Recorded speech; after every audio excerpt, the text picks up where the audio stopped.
back. It's Melanie, or She Said Scrapper. So today I am back with another collaboration video with Scrapbook Studio NC.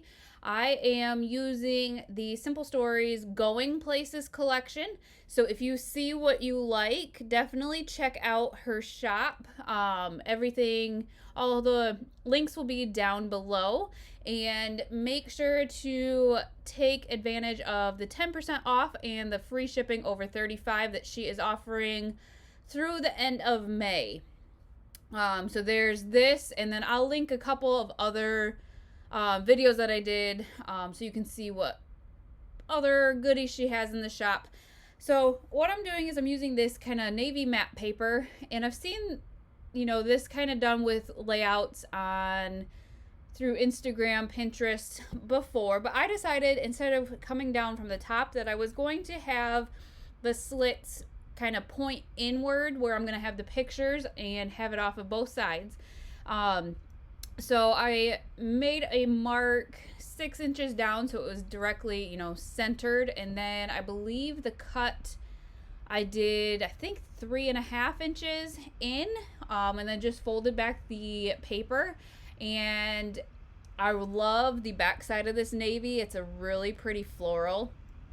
So I was really happy that that was going to be popping out, since I folded the paper back. And then I just layered this orange paper behind it, which has some lighter orange arrows. So just a subtle kind of background. And the photos that I'm going to be scrapbooking are pictures that I took on the road from our most recent, nope, not most recent, from our trip to Alabama in December, just after Christmas. So I just thought the pictures were perfect for the Going Places collection for a road trip. And when I was deciding what pictures to back, or what paper, to back the photos, this orange paper really made this sunset and the sunrise pop. I thought about using that teal paper and just decided that, the orange made the pictures pop even more. And then for these, I decided to use this diagonal striped paper just to switch it up a little bit. And for the first page here, I am going to overlap the photos, and then as you can see on the second page, I just have them stacked on top of each other. I did get the sticker book, and there is a road trip sticker, so I thought that was perfect. So I was going to use that for my title and try to get it straight.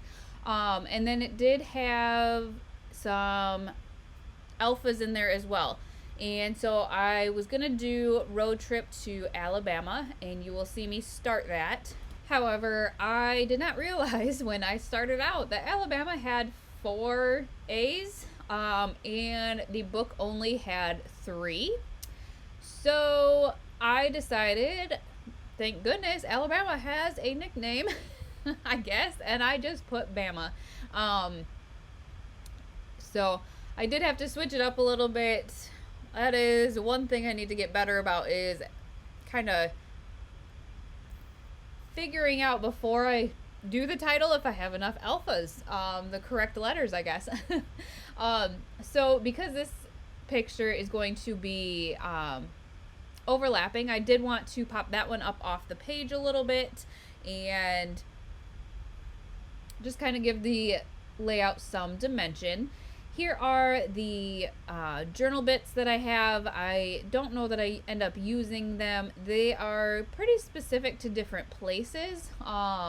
You can see on the front there's an apple that says I love NY.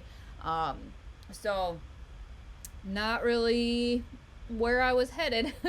So I didn't use those. But I did want something else underneath that. It was too open for me, so I did find the border on the 12x12 sticker sheet, and I end up using that underneath of Bama and added a really pretty camera to the left hand side there. And then I knew I wanted to kind of journal just a little bit of each picture. That top one, I added it is a sunrise while we were still in Michigan. This one here is going through Louisville, which for whatever reason I've never actually been to Louisville, but it is my favorite city on our drive. I just love coming up over the river. It just looks like such a pretty city, and so it's always been, since we've been making this drive, my favorite city on the way there. So I always try to take a picture there. So I did just, write Louisville on the little tab, and on the top I wrote sunrise in Michigan, and added just a couple of different stickers there, just to kind of make it a cluster. And then you can see I did try to use the sticker sheet, or not the sticker sheet, sorry, the ephemera, but I didn't want something that had more words. I just thought it would be too much right under the title, so instead I found this sticker of a car, and I am going to pop it up on some foam tape as well and add that there. And while I was rambling, I did add some stickers here underneath of that paper. One is the globe with some flowers, and then just some other floral stickers, just to kind of add something. And then the sticker book here had these small little stickers, and I'm not gonna lie, when I folded back the paper, it did kind of rip the blue and you could see it, so I did just add a small circle sticker kind of covering that up on each page. So here I'm writing sunset in Nashville, and then adding a couple more stickers, to kind of make it into a cluster. And then on the orange paper I did add some luggage, and then some florals, just to kind of mimic the first page. I love these banners right now, and so I was going to use it down below, and moved it and thought about it, but then realized that the top right was very empty. So I do end up changing where I have the banner, the travel banner. And you can see that, I did say that I wanted to kind of journal, just kind of say what each picture was. That last picture is from the following day, the day that after we got there. It was the sunrise. But it was just so pretty overlooking the river, so I did want to include that picture as well. So here I was looking at the layout, and it just seemed too blue. Just too much blue for me, and I had to figure out kind of what to do to fix it. So I did cut a strip of this teal paper and have that run the length of the page. So the nice thing was I was able to tuck it back behind, and still make it look like it runs the length of the page. So then it was kind of trying to figure out this page as well. I thought about putting the teal paper kind of in the same location as the first page. However, I guess I have a whole page of it. I didn't even think about that, but I didn't feel like I had enough and didn't want to rip all the stickers up. So instead I used this diagonal paper and end up putting a strip on the opposite side. And again, it was kind of nice. I could tuck it in under the folded paper there to make it look like it goes all the way across, but I just felt like it covered up some of the blue and gave it I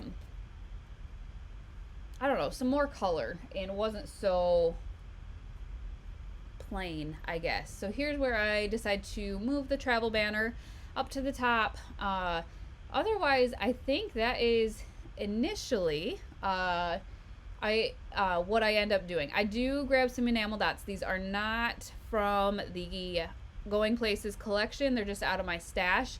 But I did want to include some in most of the clusters here and add them to the travel banner. So after I did this layout, I stepped away. I wasn't in love with it. It was too much blue for me still. So what I think is going to come next after I'm done kind of playing and trying to figure out what else to do, I guess I do add a couple more stickers into um, the the orange paper, onto the orange paper. I actually set it aside and came back the next day or a couple days later and you will see that coming up. I just, like I said, it was too much blue, so I decided to make a border, and I wish I would have done like a 1/2 inch off the top and a 1/2 inch off the bottom. There's still quite a bit of blue on the bottom of this page. However, I started cutting before I realized, and yeah, unfortunately, I just cut it the wrong way. So what I ended up having to do is I cut 1 inch off the top, I guess. So a 1/2 inch on the top and the bottom, and then on the sides, I had to cut, I might have just been, I don't even know if it was a 1/2 inch. Just the way that I had the pictures placed, I did not want to have to really remove everything. I did end up having to move one of the tabs, that's the Louisville tab, and replace that.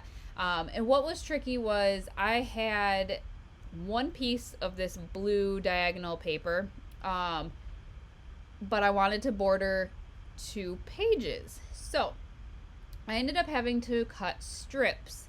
Not ideal, but it ends up working. And so what I did, I just cut the strips a little larger or a little wider than I needed so that I could just tape them on the back. And then I just used the 12 by 12 paper as a guide as to kind of where to line up the strips of paper so that it was hopefully straight and a 12 by 12 size. So once I did that, I do end up having to kind of glue some of it. It just, with taping the back, it kind of flops open. So I just glued it down a little bit, and it's not perfect. What I do like with the strips, if you look in the corners, it almost gives it like a V shape. So it is kind of different. And I did have to add a new tab. The other one ripped when I ripped it off. And I had to move it down to the bottom of that picture. Excuse me, the Louisville picture. But it does kind of help fill in a little bit of the space. It's a small cluster, but it does kind of draw your eye to the bottom. Gives you something to look at besides the big blue space. That is still kind of bothering me, but it is what it is. I tried to fix it, and I do like it with these border pieces a lot better than without. So this is kind of a way to show you that, if you have just one piece of paper and you want to border 2 pages, this is kind of a way that you can do that. And another nice thing is, when I initially did the layout, I completely forgot I had the chipboard. I only use one piece of the chipboard, that little flower, to finish that cluster, but I did get at least some chipboard on the page. But here are some of the close-ups. It is a beautiful collection. So like I said, if you see anything that you like, definitely check out Scrapbook Studio NC. The link is down below. You just have to click on it, and it automatically takes the 10% off and gives you the free shipping over $35. And then also her social media links are down below too, so definitely show her some love and follow and like her pages. So again, I hope you like what you see for this layout, and we will see you next time. Bye guys.